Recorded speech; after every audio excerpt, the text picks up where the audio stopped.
Saludos amigos, es un placer estar de nuevo aquí con ustedes en este programa Rubén Pérez Sin Filtro. Miren, este segmento no lo voy a usar para argumentar mucho. No suelo argumentar mucho cuando hablo. Porque soy de los que pienso que a veces hay que dejar que sean las palabras las que puedan describir con mejor precisión y con mayor exactitud lo que uno quiere expresar a través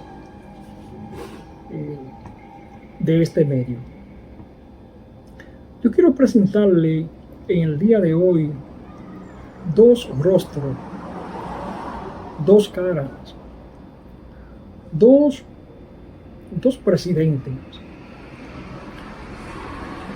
que de alguna forma han influido en el comportamiento social, cultural y político de su pueblo, en el comportamiento de sus ciudadanos, para que tengamos una visión o una cosmovisión mucho más ampliada, mucho más holgada de estos dos presidentes. Dos presidentes que están en el mismo continente, pero ambos presentan perspectivas totalmente diferentes. Y ambos tienen una filosofía de gobernar que, sin duda alguna, es casi una diferencia abismal en la forma en la que gobiernan estos presidentes. Me refiero al presidente Nayib Bukele, presidente de El Salvador, y del presidente Luis Abinader, presidente de mi país, República Dominicana. Ambos tuvieron una participación en la Asamblea General de las Naciones Unidas.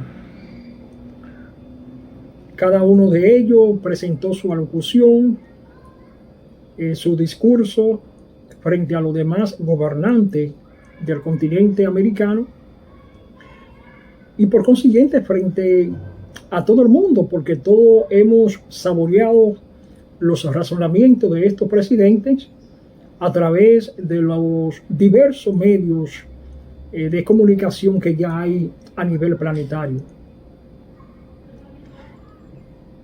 El presidente Luis Abinader de alguna forma me sorprendió en su discursiva. ¿Por qué? Lo primero fue que pensaba que el presidente iba a centrar su discursiva, su alocución, sobre el problema que hoy ocupa la República Dominicana y que tiene, diría yo, centrada la atención de todos los dominicanos. La crisis o conflicto, si se le puede llamar, que se ha originado en el río Masacre, mejor dicho, el río Dajabón. Los dominicanos deberíamos llamarlo Dajabón, no Masacre. Masacre deben llamarlo los haitianos. Bueno, para entrar en contexto con relación a este tema, ustedes ya saben que los haitianos están construyendo un canal que procura desviar las aguas de ese río hacia territorio haitiano con un propósito supuestamente para utilizarla en actividades agrícolas. Uno supone que es para ser utilizada en múltiples actividades, pero bueno, es un problema de los haitianos. ¿Quiénes están involucrados en ese canal? Sin duda alguna que hay poderes económicos haitianos muy poderosos que son los que están de alguna forma hostigando a los haitianos, manipulándolo para la construcción de este canal. Hay grandes poderes subterráneos que son los que están moviendo el hilo conductor para la realización de ese canal en el río Masacre. Pues bien, el presidente fue enfático, fue preciso, fue directo, pero fue muy elocuente desde mi punto de vista cuando dijo que el problema de Haití no era un problema solamente ambiental, es un problema medioambiental, y es una gran verdad. El problema de Haití es un problema socioeconómico, sociopolítico. ¿Por qué uno tiene que entender esa parte del discurso del presidente como algo que tiene una gran coherencia? Porque no se trata solo de la solicitud que está haciendo el presidente a la OEA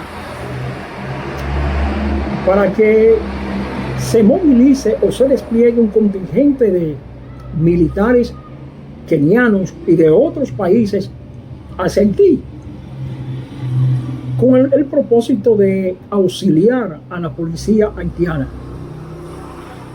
Si van a movilizar a policía, a militares de otros países para ir a socorrer el cuerpo policial haitiano, si ese es el propósito, es una pérdida de tiempo, porque no se trata de eso. Haití hay que reconstruirlo de nuevo.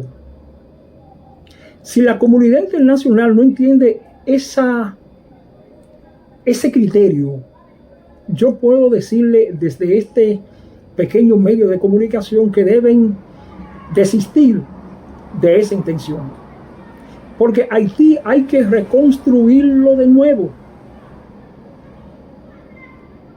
No se trata solamente de ir a preservar la seguridad ciudadana. Se trata de que el pueblo haitiano necesita volver a nacer como nación. En todos los aspectos. En lo político, en lo social, en lo económico, en todos los aspectos. Ahí lo dejo porque quiero que ustedes vean primero el discurso del presidente Luis Abinader y segundo el discurso de Nayib Bukele. Una vez más, Nayib Bukele le enrostra a las grandes naciones, a los grandes países del mundo, de que él está en la cancha y quien tiene la bola es Nayib Bukele. Y quien tiene el arbitraje es Nayib Bukele. Que allí en El Salvador no hay imposición, ni filtración, ni injerencia de las grandes naciones poderosas del mundo.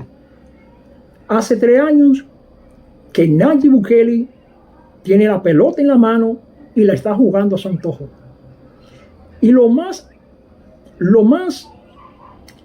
atractivo de este fenómeno inusual en el continente americano es que esa jugada política le está favoreciendo de una manera tan grandilocuente que él goza de más del 85%, 90% de valoración de sus ciudadanos. Veamos estos dos discursos y usted saque su propia conclusión. Para ser libre, para un país ser libre, necesita indudablemente ser independiente de toda potencia. No importa la magnitud de esa potencia. Mientras un país es lacayo, es peón de otra nación, ese país carece de libertad. Veamos estos dos discursos. Muchas gracias. BBNJ, convención que firmaré en la tarde de hoy. Pero faltan muchos pasos aún más contundentes, entre otros la adopción del índice de vulnerabilidad multidimensional IBM de aplicación para todos los países en desarrollo o la implementación del Fondo de Pérdidas y Daños para proporcionar asistencia financiera a las naciones más vulnerables a los efectos del cambio climático. También quiero resaltar la cumbre internacional a celebrarse en Antigua y Barbuda en mayo del 2024 sobre los pequeños estados insulares en desarrollo, en la cual nuestro país estará presente como miembro del comité preparatorio. Asimismo, es urgente la creación de un mecanismo de financiamiento en condiciones favorables para que los países de renta media puedan enfrentar los retos que plantea el cumplimiento de los Objetivos de Desarrollo Sostenible, ODS 2015 al 2030. La falta de acceso a recursos adecuados fue justamente una de las razones por las que la mayoría de los países no lograron cumplir con los Objetivos del Desarrollo del Milenio. Como ha declarado el secretario general del Sistema Financiero Internacional, el sistema financiero internacional está roto. República Dominicana cree firmemente en una reforma profunda a la arquitectura financiera internacional que beneficie a todos los países de manera equitativa. Otro de los efectos nocivos del cambio climático afecta particularmente a nuestra región del Caribe. Me refiero a la proliferación masiva del sargazo. Esta alga que devora las costas caribeñas, incluyendo las de Estados Unidos y México, tiene gravísimos impactos económicos, sociales y medioambientales, especialmente para el turismo, que representa hasta un 75% de la economía de algunos de los países del Caribe. República Dominicana ha creado una mesa multisectorial para lidiar con este problema y aspiramos a que los países desarrollados contribuyan con la solución. Señor presidente, uno de los pilares de nuestro compromiso para alcanzar un contrato social más justo y un Estado más efectivo ha sido y siempre será la lucha contra la corrupción. La ciudadanía dominicana la ha asumido como respuesta a uno de sus principales reclamos. Los distintos indicadores internacionales sobre la percepción de la corrupción confirman los avances que mi gobierno ha logrado en este sentido. En otro orden, quiero aprovechar para reiterar ante esta Asamblea la candidatura de República Dominicana al Consejo de Derechos Humanos de la ONU para el periodo 2024-2026 en las elecciones que se celebrarán el próximo mes. En muy poco tiempo, El Salvador pasó de ser la capital mundial de los homicidios, pasó de literalmente ser el país más peligroso del mundo a ser el país más seguro de América Latina. Ya no es una promesa, es una realidad que están viviendo los salvadoreños. Y cualquier extranjero puede ir a comprobar por sí mismo. Por eso, muchos en el mundo están pendientes de lo que ocurre en nuestro país, sobre todo en Latinoamérica, pero también en Estados Unidos y en otras partes. Ven lo que sucede en El Salvador y se preguntan por qué no puede pasar lo mismo en nuestros países. La respuesta es clara y es sencilla. Deben tomar sus propias decisiones. Deben reafirmar su derecho a usar el sentido común, a aprobar sus propias recetas y ejecutar sus propios planes, a diseñar sus propios sistemas. Ningún país tiene el derecho de imponer sus ideas, de imponerle su forma de hacer las cosas, menos cuando estas formas ni siquiera funcionan en nuestros países. En cada una de las decisiones que hemos tomado, nosotros hemos reafirmado nuestro derecho legítimo a autogobernarnos, aunque eso hubiera significado equivocarse. Pero no nos equivocamos. Tuvimos éxito, un éxito rotundo. Así que no solo reafirmamos nuestro derecho a tomar nuestras propias decisiones, sino también nuestro derecho a tener la razón. No hay ni una sola receta, ni una sola fórmula que funcione para todos por igual. Pero sí creo que hay un ingrediente que todas las recetas deberían incluir, o al menos deberían tener el derecho de incluirla. Ese ingrediente es la valentía. Hay que tener la actitud, el valor, la determinación de hacer lo que se debe de hacer, aun cuando otros te cuestionen, aun cuando otros te critiquen. Durante décadas probamos todo lo que nos dijeron que era lo mejor para nosotros. Nos pusieron a luchar una guerra civil por una causa ajena a nuestra realidad, porque llevaron el conflicto entre Occidente y la Unión Soviética a nuestra tierra. Más de 85,000 muertos después y un país destruido. Después de todo eso, nos dijeron que esa ya no era la receta, que ahora había una nueva receta. Así que nos hicieron firmar unos acuerdos de paz falsos, que de paz no tenían nada y que solo sirvieron para que los dos bandos de la guerra se repartieran el botín. Intentamos con cada fórmula que nos dieron y nada funcionó. Después, amparados bajo poderes extranjeros, le entregamos el país a la derecha. Y luego, también amparados por agentes externos, le dimos el poder a la izquierda. Así nos mantuvieron durante 30 años de posguerra, donde hubo más muertes que en la guerra civil, y más pobreza y más violencia. Nadie hizo nada por cambiar de raíz el sistema, ni las instituciones, ni mucho menos las leyes. Todo lo que ocurrió durante esos años se hizo con el respaldo, el financiamiento, la anuencia y la imposición de quienes siempre se han autodenominado grandes defensores de los derechos humanos y de la institucionalidad democrática. En lugar de darnos la medicina para sanar, nos estaban dando un veneno.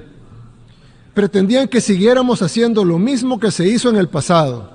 Pretendían que los mismos que nos habían saqueado y que nos habían masacrado siguieran gobernándonos, o al menos compartiendo el poder. Pero esta vez les dijimos que no. Rechazamos el veneno y tomamos, por primera vez, probamos nuestra propia medicina. Gracias a Dios funcionó. Lo primero que hicimos fue asegurar de estar del lado de Dios y del pueblo, porque ninguna transformación que valga puede ser obedeciendo poderes externos. En segundo lugar, creamos nuestro propio método, uno que estaba diseñado para nuestra realidad, creado por los que vivimos en carne propia esa realidad. Luego, el pueblo salvadoreño nos dio 2 votos de confianza. Bueno, nos ha dado varios votos de confianza, pero estos quizás son los 2 más importantes hasta ahora. El primero fue cuando me eligieron como su presidente. El segundo fue cuando decidieron darnos, a través del órgano legislativo, la gobernabilidad. Sabíamos entonces que teníamos una obligación con el pueblo. Todas las decisiones que hacían falta para arreglar nuestro problema más urgente, la inseguridad, debían ser tomadas. De poco hubieran servido los esfuerzos que estábamos haciendo para mejorar la salud, la economía, si seguían matando a nuestra gente y los jueces y fiscales dejaban libres a los asesinos. De poco servía transformar la educación si desde las mismas cárceles las pandillas daban órdenes para matar cobardemente a nuestra niñez y reclutar forzosamente a nuestra juventud.